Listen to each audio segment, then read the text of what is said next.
ભાવનગરના સુભાષનગર સ્થિત ભગવાનેશ્વર મહાદેવ મંદિરેથી દેશની ત્રીજી અને રાજ્યની બીજા નંબરની ભગવાન જગન્નાથજીની 41મી ભવ્ય રથયાત્રા શ્રદ્ધાભેર પૂર્ણ થઈ હતી. રાત્રે 10:30 વાગે નિજ મંદિર રથ પહોંચ્યો.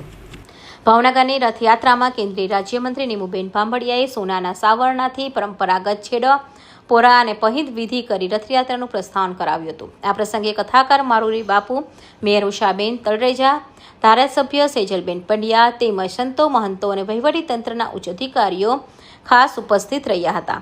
રથયાત્રામાં 60થી વધુ ટ્રક આકર્ષણના ટેબલો જોડાયા. વહેલી સવાર વહેલા શાસ્ત્રોક્ત વિવિધ ભગવાન જગન્નાથની, બલરામજી અને સુભદ્રાજીની પ્રતિમાને પૂજન દર્શન બાદ રથ પર બિરાજમાન કરવામાં આવી હતી.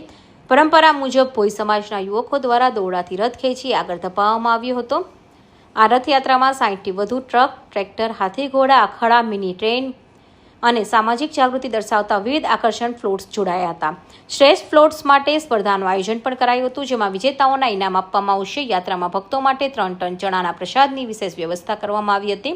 આ ઉપરાંત સમગ્ર રૂટ પર વિવિધ સામાજિક સંસ્થાઓ અને ભાવિકો દ્વારા ઠંડા પાણી, છાશ, શરબત, દૂધ, પૌવા અને શીરા જેવી પ્રસાદીનું ઠેર ઠેર વિતરણ કરવામાં આવ્યું હતું.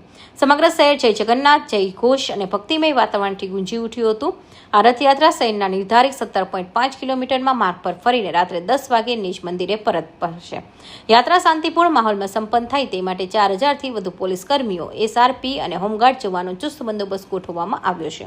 આ સિવાય drone camera, body Warne camera અને વોચ ટાવર દ્વારા સમગ્ર રૂટ પર સતત બાજ નજર રાખવામાં આવી રહી છે. ફિરોઝ મલેક, ભાવનગર.